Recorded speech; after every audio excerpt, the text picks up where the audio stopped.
Welcome to A Canadian Investing in the U.S., a podcast and YouTube channel focused on Canadians buying real estate with host Glen Sutherland. Welcome to a new episode of A Canadian Investing in the U.S. This week, your guest and host is myself, Glen Sutherland. So I wanted to go over I think it's honestly the most asked question I ever get from anyone that I meet about investing in the U.S. is, if I could start this all over again, if I could, start investing in the United States, what would I do differently? How would I do it? And if from their perspective, what should they do now? Right. So what I don't want to do with this episode is I don't want to give you a time machine answer. What a time machine answer is where someone goes, oh, back, if I'd go back to 2010 and buy. I'm not doing any of that. I don't want to. Everything that I'm giving you is going to be something that's timely, so that you can take it. And if you were going to start right now, you could use it. So if I was going to start over right now, this is what I was thinking. So this is not financial advice. This is just my personal opinion. Just sort of things I've learned and things I just want to share with you guys. So hopefully this helps. I'm sure it will. Anyway, first thing, take the leap. First thing is take the leap. Take the leap sooner. Take the leap now, because it will not be perfect. If you want to, release a podcast, if you want to do, buy some real estate in the United States, whatever you're trying to do, the first time will not be perfect. Promising. I promise you that it will not be perfect. It's going to be imperfect, and it's going to be a learning experience. There's lots of ways, which I'm going to get into, how I would have done this differently in order to make fewer mistakes. But your first purchase isn't going to be perfect, and I think that's a problem that a lot of people have, that they want this guarantee, and it's real estate. There is no guarantee. There is no guarantee that you will sell the property for a certain price. There is no guarantee that you'll rent the property for a certain price. That's why you have higher returns, higher risk, higher returns. So first of all, forget that. It will be imperfect. Right. As you do this, as you grow, if you want to do coaching with me, we will make this a lot easier and a lot fewer mistakes. But your first one will not be perfect. Guarantee it. One thing that came into time, as I grew, right? Because a lot of people say, hey, how long have you been doing this in the United States? The question is, how long have you been running a business in the United States? And that is a different question than how long have you been investing, or how long have you since you bought your first property in the United States. They're totally different questions. Because when I first started in the United States, I was buying properties, but I wasn't running a business, right? So systems sooner. What is systems? Processes. It's getting organized. It's getting that every time you buy a property, you go through the exact same checklist. You go through the exact same steps. You have a Google Drive. For me, I have a Google Drive. It has all the folders. It's fill in the folders. Everything. You want to do one property with me? It looks the same. You want to do the second, the third, the fourth? Be a McDonald's. Make it all look the same. Make it so it's understandable when someone comes and looks at it and they're doing a second or third property, they know where everything is. Make it easy, the exact same, and make it for yourself too, right? So that's from their perspective, but for yourself.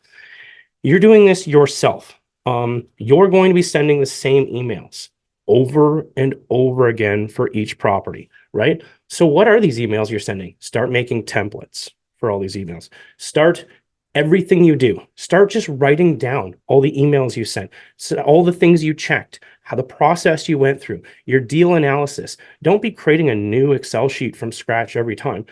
Make a template that's really good, and then use the template over and over again. Everything you do, all the systems, the way you call the people, the way your communication with people, document it all, especially on the first ones, because then as you finish a project, you can reflect on that and then you can improve it so that it's much better every single time. So anyway, this one I debate a little bit as well, is quit my job sooner.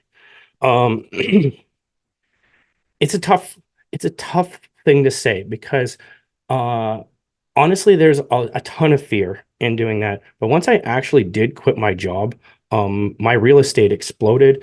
My income got it just right, even off the bat. We 5x'd or more of what my 9-to-5 income used to be. But it's not as simple as just quitting your job and going. You have to have your ducks in a row beforehand. And honestly, my wife was the big contributor to this, who really made sure that we were going to be okay, right? Because I had the full-time job, right? I was the one that we needed this to work, right? So, having your, oh, and you know what? I'm not going to go into all the things you need to do this. I did an episode on quitting your job before, but there's a lot to think about before you, right? And moving. So I was talking, like I said, to my wife about this, and she said, I'm like, well, I think I should have quit my job sooner. And she said, if you did, we would still live in Cambridge. So before you do, get your move to your final destination. You don't know what your financing situations are going to become when you go from being a T4 or W2 employee to a self-employed. Get everything in order. Have all your lines of credit set up. Have everything. I'm going on side. There's another episode on this. Go find that, right? Another thing I would have done was I would have skipped doing Airbnbs altogether. I'm not going to go deep into that, but it wasn't a good experience for myself. Another thing I would have done is double up on my teams right from the start. And the thing is, I should have learned from myself. So when I first started in Huntsville, Alabama, I had two teams, two property managers, multiple contractors, and I started like that, and it works really well. But the hard part is as you grow. So say you do your first property, you do it with one contractor, one property manager, the whole team, right? And then you go to do your second property, and as humans, we're naturally, I don't know if the word lazy is the right answer, but we like to use the same thing. If it worked once, we could do it again, right? So you use the same property manager, contractor, realtor, wholesaler, attorney, title company, the exact same one for the second one. And then you do a third. And then you say, okay, and fourth and fifth. And then you're like, start scaling it. And you go 5, 6, 7, 8, 9, 10. But when do you switch to start doing a parallel where you have two teams, right? Because when does that come in? Do you say, oh, I have to wait until I have 10 properties and then I'm going to start my 11th with there? With a lot of it, it's just planning, right? You can do whatever you want. But in all honesty, I would start right from the start. If I was doing it again, because this is what this episode's about, I would do the first property with one team and the second property with the second team, right? That's my personal opinion. If you have other comments on this, do comment below because I'd love to have a conversation about that. Anyway, double up on your teams, have a failover system. It's crucial because people do what they say they're going to do for so long, and then people are people, right? Anyway, another thing I would have done differently, or I would do differently, and am constantly working on doing differently, is spend money on things that save time. So what does that mean? I'm talking about hiring a virtual assistant. Like I have, when I first started doing my original rip of my webpage, I did it myself. Like this isn't rocket science, but honestly, a VA can do this. I have a VA that does my website now, right? It's much easier. It saves me time, right? It makes sense. They probably do a much better job than me too. Software that it organizes yourself, software that does, pulls the comps for you so that you don't look lazy to, realtors and everyone else, so it shows that you've done some work, right? Spend some money on some software, spend money on software to organize and make yourself better. Coaching. I would have hired a coach sooner. Honestly, whenever I was starting in the United States, I wanted to hire a specific coach. But as I went through and watched all their material online, it was a huge chunk of it about wholesaling, and I just wasn't personally interested in doing wholesaling at that point. So it didn't make sense. But right from the start, I did want to hire a coach to do this because there is a lot of mistakes that can be made, and there's a lot of learning, and it's just a totally different system. It's a totally different. The lending is done differently. Everything. Anyone who's done my course knows that there's a reason that the course is, I don't know, 25 hours long of just videos before we actually start helping you actually buy properties, right? So there is a lot of differences between Canada and the US. And even if you're a really experienced Canadian investor, for the price of it'll save you more and save you a ton of time. So honestly, I would have spent money on coaching and courses, right? Another thing is it's a mindset thing. So a lot of times when you're starting, you don't have a lot of money. right? Or at least a lot of money to invest in real estate, right? So you have other expenses and whatever. But a common thing, even that I've said to myself, is once I get to a certain point and I have a certain amount of cash flow, then I'll invest in some education. And honestly, it's completely backwards, because once you've made your dollar, once you've left your job, you don't need necessarily to go pay for coaching, right? Because you've already figured it all out. The thing is that if you did use a coach, you could get there so much faster, right? You could be, instead of like, hey, I'm gonna buy, like I did when I bought my first property, I bought a turnkey property. And then, because of that, it wasn't as good a deal as I could have bought. But I took some action, right? But it wasn't as good a deal as I could have bought. I didn't have financing, so I used my home equity line of credit from Canada. And then I did that a few times before I actually started doing real estate, making a real estate business. And it was, honestly, I burnt through 2 or 3 years of a waste of time that if I was working with a coach, I could have just started into a business right off the bat. So it was just a waste of time, right? And speaking of that, I wouldn't have done as many turnkey properties at the start. So when I first started in the US, I bought one property, and then I bought a package of two properties, which were all turnkey. And then I bought a third property that was pretty close to turnkey. We just had to do a light renovation and it was ready to go. And like I said, it held me back. It stinted the growth.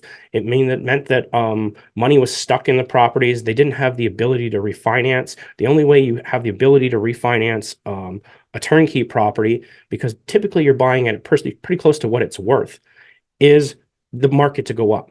If you're buying right now, it's a terrible idea. Because maybe I shouldn't say that. Maybe I'll backtrack on that. But it's going to be tougher if you want to get your money back. It's going to be tougher. You're waiting for a future date. You're going to get your cash flow, and it depends on your goals. If your goal is to leave your job, buying a turnkey property is not going to get you there quickly. If your goal is to place your money and it's a retirement vehicle and it's going to grow really well, that could work really well for you, right? So anyway, for me, I would have skipped, because I was looking to leave my job.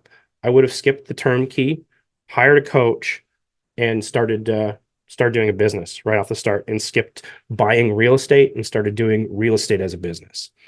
And what do I mean by that? I mean, buy a property, renovate a property, refinance a property, do a fix and flip loan, do a refinance on the property, have it work out, have property management on the property, do a flip, buy the property, renovate the property, sell the property. Whatever strategy you're trying to do it from start to finish with all steps. So don't say, hey, whenever I bring in other people, I'm going to do a renovation loan, like a fix and flip loan on the property. But whenever I do it myself, I'm not going to do that. Do the whole thing all the way through. Do a proof of concept the right way. And then you can present this as something that's done, completed, and then you can go ahead and, find some people to work with you and repeat the process, right? And while you're doing this, like I said earlier, document the whole process so you have a way to go with this, right?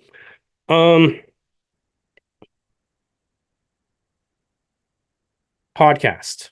So as you guys know, you're listening to my podcast right now. I have some changes that I would have done with the podcast. So first of all, right from the very start, episode 1, I don't know if anyone's ever listened to episode 1. It's amazing. But it should have been 20 episodes. The original idea of this podcast was it was going to be like shorts, and each episode would be like 5 minutes long. And the first episode, I think, is 42 minutes or something in that ballpark. And I had to change it to a podcast. So honestly, it should have been like 10, 20 podcasts right off the start, split it up, go deeper into the topics instead of kind of glancing over them as I was going. But that doesn't matter. We'd also started sooner with the podcast. So a lot of people don't know this, but I bought the equipment to do the podcast more than a year before the first episode ever aired. I bought the stuff.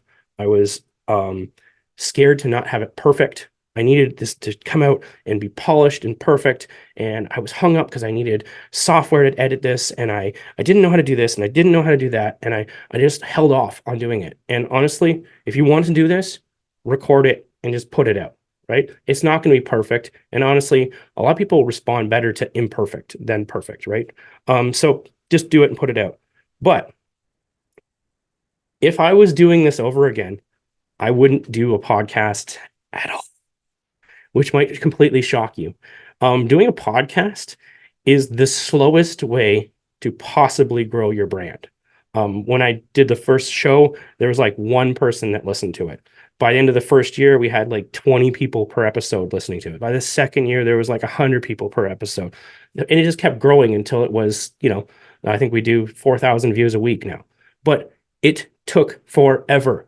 If you want to do this, if I was starting over, you want to leverage other people's podcasts who have put that time in. Why not find out? Just go on ChatGPT and say, list the top 50 business podcasts in Canada or even the US on real estate. Do your proof of concept, like we talked in the other one. Come on to like 50 other people's podcasts. Get like 4,000 listens per every single time you talk. Get 4,000 people to listen instead of like 3 when you first start.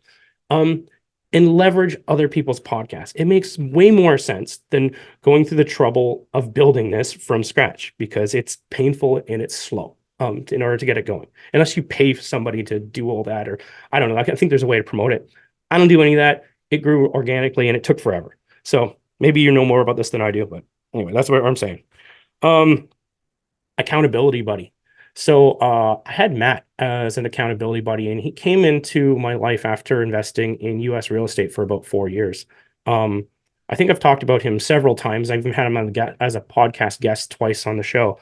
But it was the game changer. It was honestly what took me from just, doing some podcasts, doing a little bit of real estate to doing real estate. And what is an accountability buddy? Accountability buddy is when you meet up with them on a regular basis. It could be weekly, it could be monthly. But what used to happen to me is when I had the meeting with Matt, I would sit there, and if I knew the next day that I said, I'm going to call 3 customers, I'm going to analyze 6 deals, and there's no point in lying because you're just lying to yourself.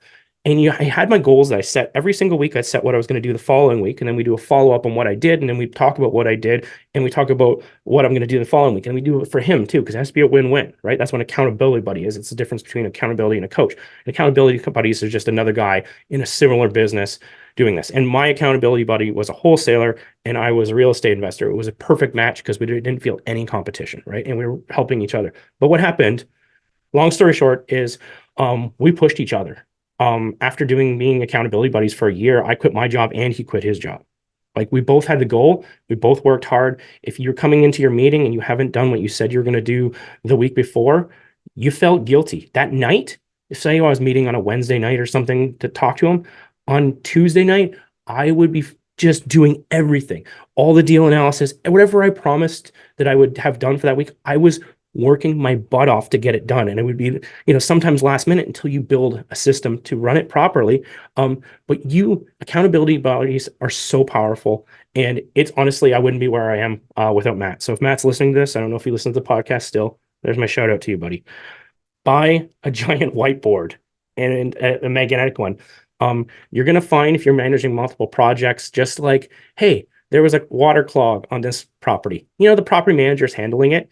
And you know what? If you say, hey, can you go do this? And, they'll come back to you. Well, they'll advise you of the situation. You pay for the situation. They go do it. You usually don't hear back from them.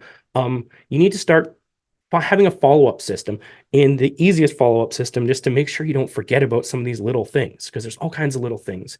You can use your calendar. I use my calendar as well, but there's certain little things that you just need to mark off, and just your to-do lists. And honestly, the whiteboard was a godsend. I think my wife bought it for me for my birthday or something like that. I think they're like $50, or I bought mine like 5 years ago, but they were like $50 on Amazon, like a big one. I think it's like 3 feet by 5 feet, like a good size whiteboard, so you really get down whatever you're working on, right?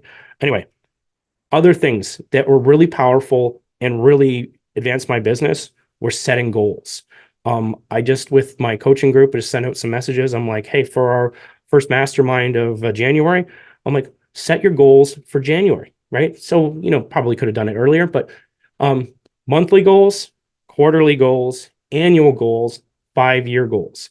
If you know exactly what you're doing, you can reverse engineer this. Hey, I want to have, be doing 10 properties per year, whatever your goal is, right? Well, if you want to do 10 properties per year, let's reverse engineer this. How many offers do you have to make in order to get 10 properties? If it's 10 offers, you're not offering low enough, right? You need to be offering a low, so you're only getting like 1 in 5, 1 in 10, offering cheap. So say it's 1 in 10, right? And then for the deals you analyze to even see if they're worth making an offer, is how many deals do you have to analyze? Say it's 1 in 10 is actually a decent deal that you can actually see yourself making an offer on to get a discount. So if to get a single house, you need to do 10 offers and analyze 10 deals to make 10 offers. That means you need to do 100, analyze 100 properties in order to do this. So if you want to do 10 in a year, you can figure this out. How many do you need to do every single week? How much, are you doing this? Because people that come to me and say, I'm not getting the results I'm looking for. And I go, how many have you done? And the honest answer almost every single time is like, I've offered on one property. How many did you analyze? One property.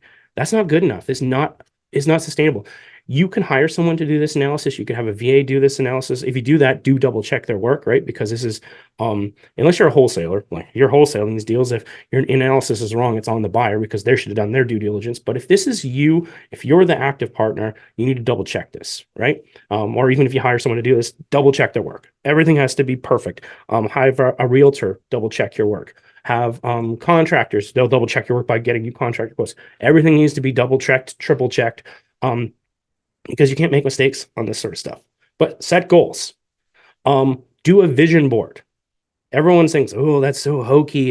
I'm like, I'll do it. I won't do it.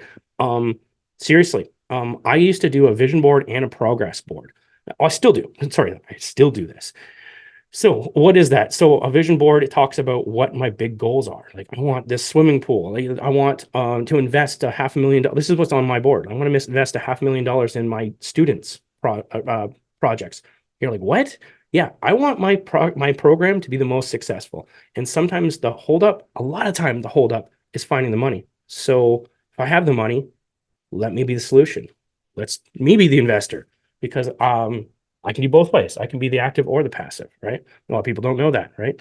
But anyway, I want them to be successful. But vision boards, plan what you're looking for, same thing. You can reverse engineer it, and you'll find that you actually get what you want when you know what you want, and it's detailed, and put it in front of your face. I'm in the studio right now, but if I was up in my office, it sits right above my computer screen, right? I see it every single time I sit down. So I have my vision board there. My progress board, I used to have in my pickup truck. I don't have my pickup truck anymore, but I had in my pickup truck, and it was on my visor. So whenever I flip down the visor because the sun or whatever, reflection off the snow, reflection, just sunny day in the summer, I would see it, and it would be like, what are the steps? Like, I need to analyze this many deals. I need to make offers on this many deals. I need to, what do I need to be successful, and make it so you just color it off. I kept a Sharpie in the center console, and I'd cross it off and be like, no, I did that one. And you get in your vehicle and you're in it. If you're in your vehicle all the time, like I was, this is how you will get to your goals. So do a vision board, do a progress board. And the one thing that Ari, one of the co-hosts on Advanced Real Estate Investing Talk, and my wife really pushed me into, which also changed my life, was schedules. Because when you sit down at your desk, you're going to find that you do everything. You're like, I'm doing email. I'm working on everything that I could possibly work on. And you start to work on something and an email pops up, and then you switch and you're like, oh, I got to pay these taxes. And you pay these taxes and you're like, oh, what was I working on that other email? And you go over there, and then you're like, oh, what was my to-do list for today? And then you work over there, and then you're like, oh, but I also have some stuff in my calendar, and you work over there, and you're all over, or you're working just down a list. And you know what happens if you do a list, just to poo-poo on lists. When you do lists, the hardest stuff on the list gets kicked over to the list the next day, and it gets kicked over the list the next day, and it gets kicked over the next day. These big tasks need to be broken down. So if you want to write a book, if you want to, whatever it is, you need to read a book, you need to analyze set times in your schedule, and who's going to screw this up? It's going to be you. You need to sit down at those times and do whatever your schedule says you need to do. If it says, oh, from 7 to 8 o'clock every Monday night, I need to analyze properties, You need to sit down at 7 to 8 o'clock and analyze properties. And honestly, that is the key to being successful, is actually doing the work. Most people will sit there and not know what. Anyway, I'm not going into that. But yeah, schedules, very, very powerful.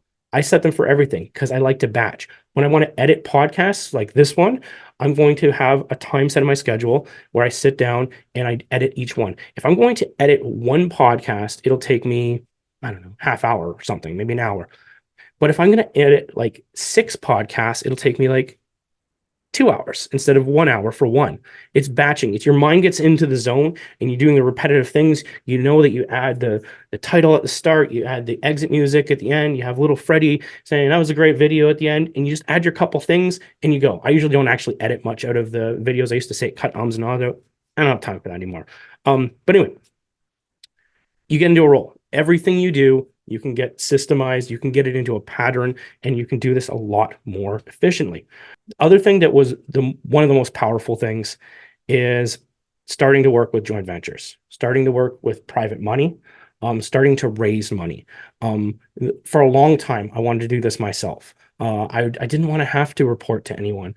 I didn't want to deal with any other people. I honestly was scared to use someone else's money. If I lost my own money on doing something crazy, that was okay because that was my choice. But I didn't ever want to lose someone else's money. And honestly, for me, that was the biggest fear. I did not want to lose someone else's money. I didn't want someone else to be upset with me.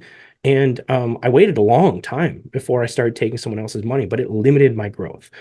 Because I wasn't working with people, I had the money in my line of credit that I could afford to do, I don't know, 4 projects a year. And that's as max I could get. And you're like, that's pretty good. But, what about like 2022? I want to do 40 or 50 properties a year, right? You want to scale this? You're going to have to bring people. You're going to have to talk about what you do. You're going to have to go on other people's podcasts. You're going to have to share this. Everyone needs to know you're a real estate investor. So you need to start doing this sooner. And people don't want to do it because it makes them uncomfortable. And the other side of that is, which you're going to go, really, Glenn? But I wish if I was doing this over again, I'd work with fewer partners. What you don't realize is if you take on a partner, we're talking joint ventures. You take on a joint venture partner. When you take on a partner, you now have a new boss. You have to report to them. You have to give them updates every week. And honestly, it's time consuming. The more people you have, it's time consuming. It's batching, right? If I'm working with a contractor and they're subcontracting out a whole bunch of my jobs, I can do the whole call in like 30 minutes, an hour, right? And go over 8-10 jobs. But if I'm going to meet them or do just one job with them, guess what? It's going to still take me half an hour because we're going to be on the phone and you're going to have all those, off the start, you have your, well, how was your weekend? What did you go? And because it's a relationship business. This is a people business. You need to keep up your relationships and you need to make relationships with these people, right? You got to bring them into your family, right? Because you want everything to go perfectly for your investors, or as close to perfect as you can do, right? And you're going to try your hardest. So the more people you have, the more people you have to report to, it turns into a lot of time. If you read books about a lot of time freedom, it is one of those snags that comes in. So it's a catch-22. And I honestly love working with people and I love how many partners I have and I love doing the calls. But sometimes you're like right now, I'm recording this in January. You have tax season, just tax prep, sending stuff over to your CPA, just the summaries, putting everything together, making sure, double checking all the receipts. And you're just like, it takes a lot of time, but I've spent my time talking to all these people and you just start to run out of time, right? And you're like, the goal for doing real estate investing is to free yourself to have more time, right? So it's just one of those things.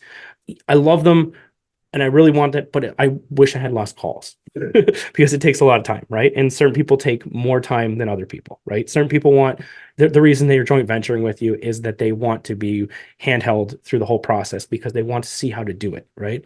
And honestly, even with that now, I mostly, unless you're already working with me, I typically pick joint ventures that have already taken my coaching program because they understand everything I'm doing, and then you can just copy them on emails and they understand, oh, that's the email. There's the template that Glenn was talking about in class. Here's the other template. I'm copied, and they understand what's going on. The ones where it's going to take a lot of your time, I love working with those people because I love teaching. I really honestly love teaching.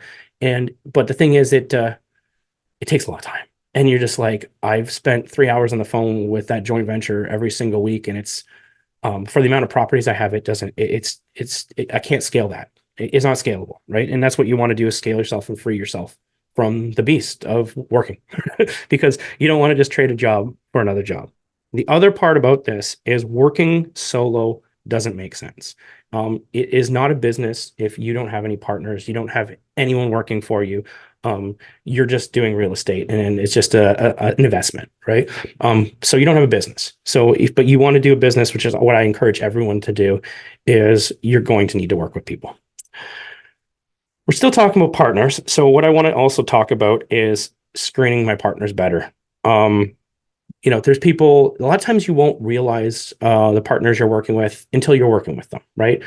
Certain people deal with stress good, some people don't deal with stress bad.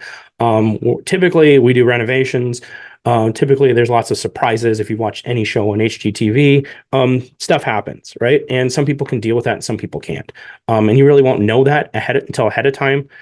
So honestly, what I usually say is, start with a date, and then before you do a marriage, go do a flip, be in and out of it, and then see if you want to continue working on with these people, right?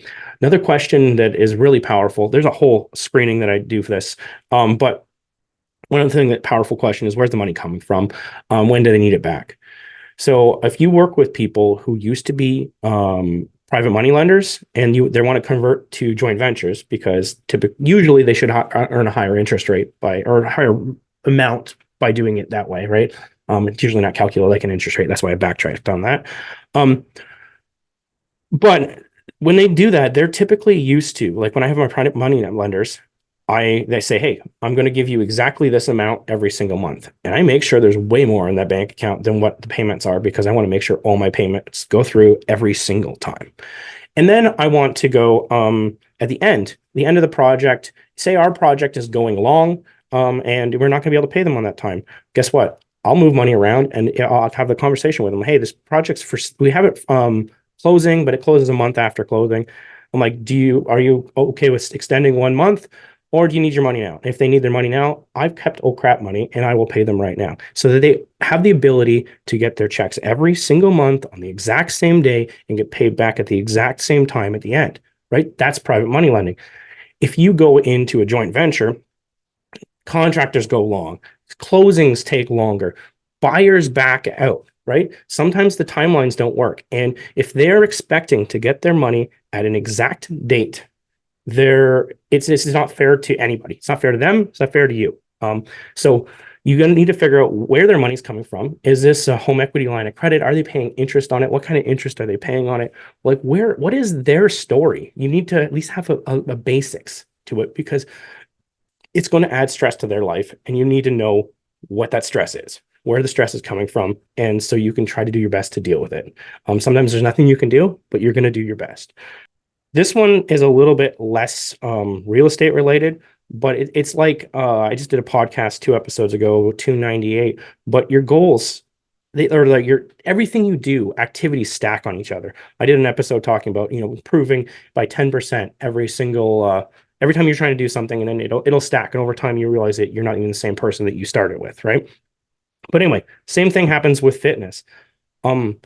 I get into rips where I want to like go and exercise and go on the Bowflex and do all this stuff, and then it falls off. Something happens, you go on vacation, it breaks the habit, the whole thing collapses. If I would have stuck with some sort of even a simple exercise routine consistently, say I'm just like, I just want to do 10,000 steps every day or 20,000 steps every day, whatever your goal is.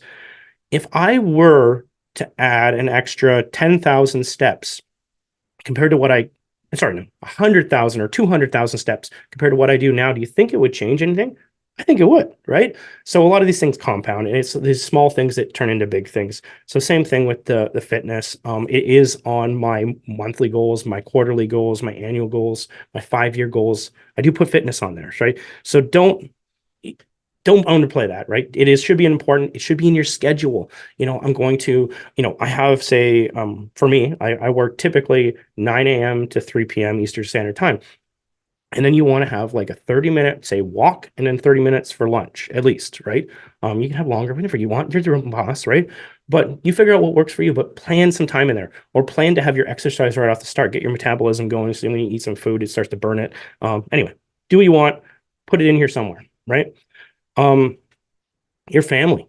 One of the mistakes that I think I made is whenever I first left my job, uh, honestly, it was a little terrifying of not getting a regular paycheck every 2 weeks. And I worked hard. I worked really hard. I wanted to make sure that this worked. I wanted no one to ever say like, "Oh, I took the leap and it didn't work." It wasn't going to happen. I was determined. It wasn't going to happen. I was going to work harder than I've ever worked before. And when you're doing this, you need your family to be with you, right? And I think that I worked a little too hard. But you need to prioritize your work-life balance. I've done that now. I stopped working at 3. If you email me a lot of times, I'll get you first thing in the morning, right? You email in the evening. Before, I used to respond to everything. Everything was important. I had to make sure everything was dealt with. But you know what? There is very few things that happen between, like, after supper and before the morning that can't be dealt with, because I have property management in place. Like, house burns down, they're going to deal with it. I'll read the email in the morning. Air conditioner gets stolen, I'll deal with it in the morning. Like, what is the one what happens that you can't deal with in the morning? It's very few things. There's very few things that, because you have property manager in the middle, right? Or project managers for the contracting, for the flips and stuff. You have people in the middle, so there's not much that can't wait until the morning. So anyway, prioritize. Put your phone down. Put your phone down. What I did for a while was I charged my phone in my office, so it wasn't even beside my bed. I've gotten bad, and I've started, playing on TikTok and games or whatever before bed. Terrible for you. But charge your phone in the other room. If it's a problem, I got to get back to that. Maybe, you know what? That's going to be my thing. I'm going to Costa Rica next week. That's going to be my thing when I come back. I'm going to start charging it in the other room again. So quote me on that. People who are in my mastermind, we talk regularly, check up on me, make sure I'm doing it. Do an appraisal. Do an appraisal when you buy a property. It's when you do an appraisal with a lender, it's going to be mandatory, right? In order to use the lender. And those appraisals that typically come through a lender go through an AMC, an appraisal management company. And those are expensive appraisals.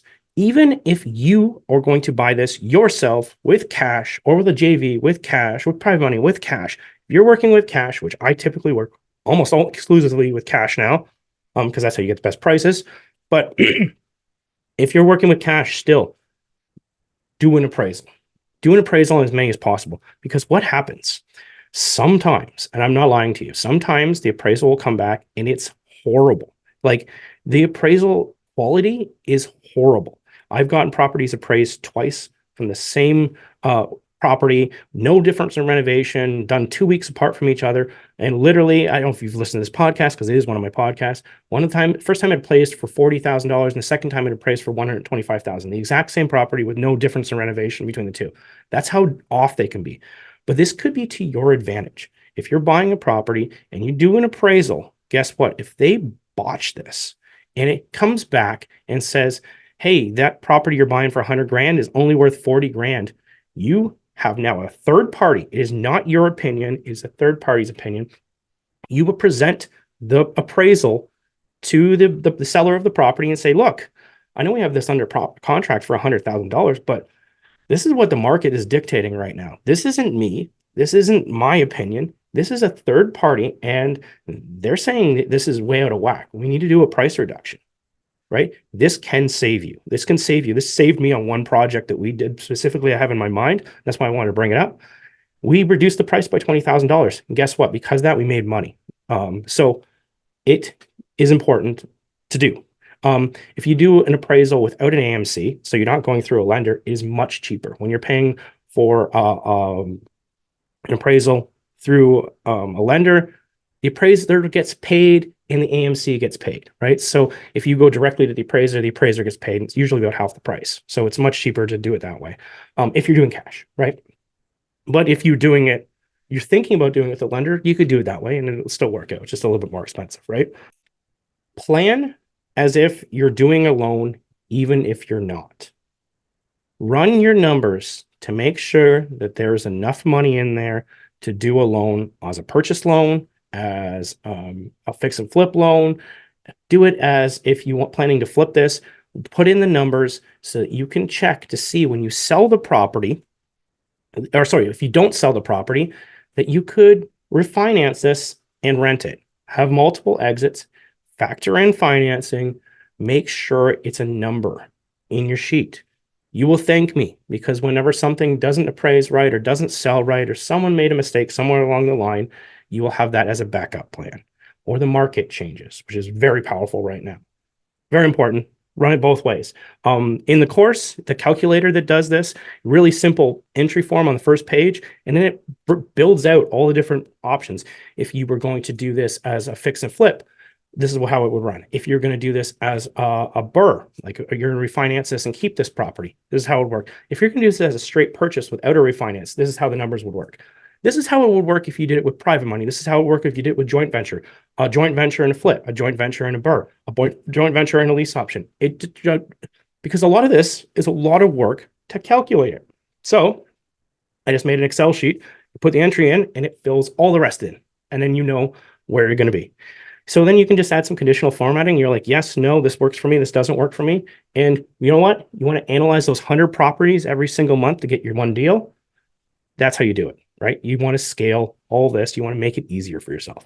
So whatever you want to do, that's how I do it.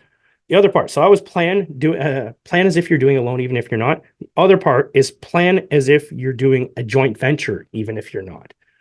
What do I mean by that? Make sure there's enough money to pay a joint venture.